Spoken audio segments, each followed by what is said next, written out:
And so what are your memories of General Gray? My first assignment, we used to take a lot of folks from Camp Lejeune and go up to 4th MAB and augment the brigade during their exercise period. So he, at that time, had the 4th MAB, and he was a brand new 1-star. So that was actually my second experience with him, but of course at that time the brigade was getting ready to do an exercise up in what we call Northern Wedding Boulevard, which is up in the Shetland Islands, and then we went to the Netherlands and then on into Germany. So that was my first or second and probably more familiarization with him at that time, because we worked pretty hard during the week as far as staff type work and so forth. My first time to ever see the general was when he was a colonel. He was a full bird colonel, and I don't remember the unit that he had. I don't think it was 9th Marines, but he was with in Okinawa, assigned to 3rd Division over there. And I was a combat cargo officer on the USS Dubuque, and we were getting ready to do the evacuation of Vietnam. And he came aboard the ship and gave us some information about what to expect and so forth. And at that time, we really didn't know when the evacuation would go and then how we were going to execute it. At one time we talked about going up the Qua Viet River and all the way up to Saigon and doing something like that. But as it turned out, we stayed offshore and took refugees on board for a couple of 3 weeks, and then shuttled them into the Philippines and so forth. So those are the first I guess 2 times that I would say was intimately involved with some of his at least efforts and his work with both the brigade and when we did the evacuation of Vietnam, because he had a lot of information about that. After that, pretty much over the years, he was at 2nd Division, and I happened to be in the G4 shop at 2MEF, and so you got to know him from that. I also was heavily involved in the maritime prepositioning ship system. He was an advocate of trying to make packages on those ships that would be combat ready, and that was difficult to do, being a logistician trying to get everything on board, and yet he wanted to have it more or less combat loaded. So we had to just do some juggling, I guess you'd say, in order to make all that work. So those were the main times that I had experience with him. He was at headquarters Marine Corps. When I was at headquarters, he came up and took over as commandant of the Marine Corps at that time. That would have been the 87, 88, 89 time frame.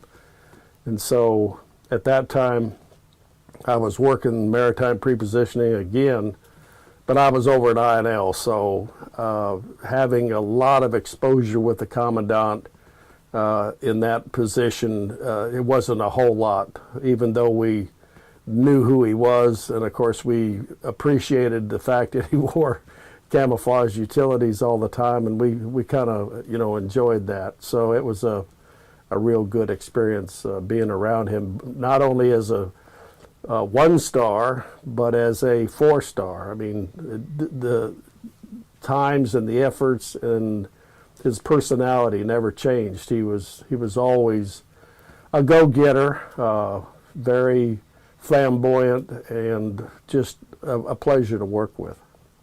All right. So what does General Gray's legacy mean to you as a Marine and citizen? Well, I think primarily, because I've just been a citizen only a few years now since I've been, was on active duty, I think emphasizing the infantry, our infantry roots and where we came from and what, I guess you'd say, what our main focus of effort. And he more or less not that the commandants that we hadn't had in the previous time and since then, he just seemed to emphasize the infantry side of things a lot more, and which just refreshes you and makes you understand that that's what you're really all about.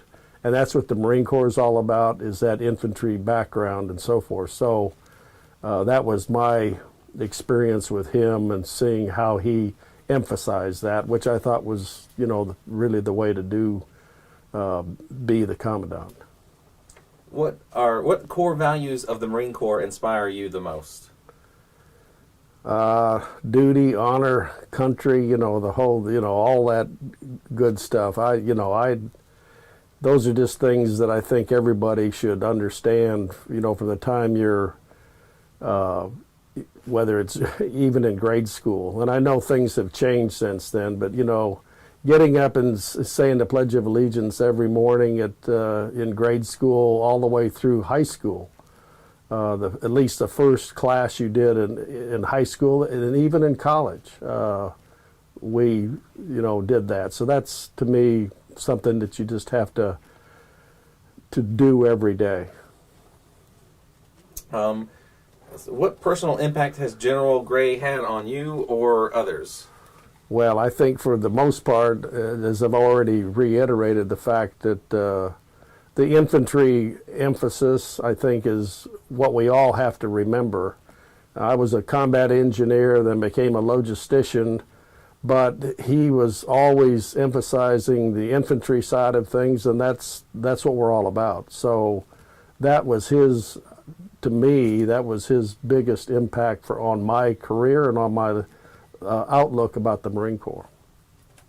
When telling others about General Gray, what do you tell them? Well, a very down-to-earth guy. He's all about, the Marine Corps. He's all about the infantry and the mission success, all those kinds of things that, you'd say are pretty much natural. But he's not political. He does things the way, most Marines feel should be done. And he was a Marine's Marine the whole time he was in. Do you have any special personal memories, or serious or fun or otherwise, of General Gray? Well, he was a tobacco chewer, and I know that on occasion, once in a while, he'd get the cups mixed up about what he was spitting in and what he was drinking out of. So it was kind of funny to see him once in a while have to double take on what he was doing there. So that's kind of a secretive type thing. But we all know that he was at that one time. I don't believe he does that anymore, but tobacco chewing was his forte. How is Jacksonville and Onslow County as the home of the Marines? Well, it's been here since the 40s, so, it's just, I think it's grown. I got here the first time in the early 70s, 72, and, Court Street was a wild and crazy place, and you hardly even know it's there anymore. Things have really changed, and of course, the Marine Corps at that time, we didn't have, our Marines weren't paid the amount of money that they do today, so they didn't have families. They very seldom had a car, so they had to ride the bus into town, and they would raise hell and so forth and have a good time. And maybe they would make the bus back, and maybe they wouldn't, and sometimes they'd walk all the way from downtown Court Street all the way back to Camp Lejeune. So that's a pretty good hike. That was probably one of the things that I remember the most about Jacksonville and Camp Lejeune. And that was early. I watched it progress because I had 5 tours here. So I watched each time, and every time it seemed to really improve. The relationship between the people in the city themselves and the Marines. Of course, the Beirut bombing was another event that brought a lot of people much closer together. So that was what I would say was the things that I noticed the most. And what leadership skills did General Gray exemplify that have inspired you or others?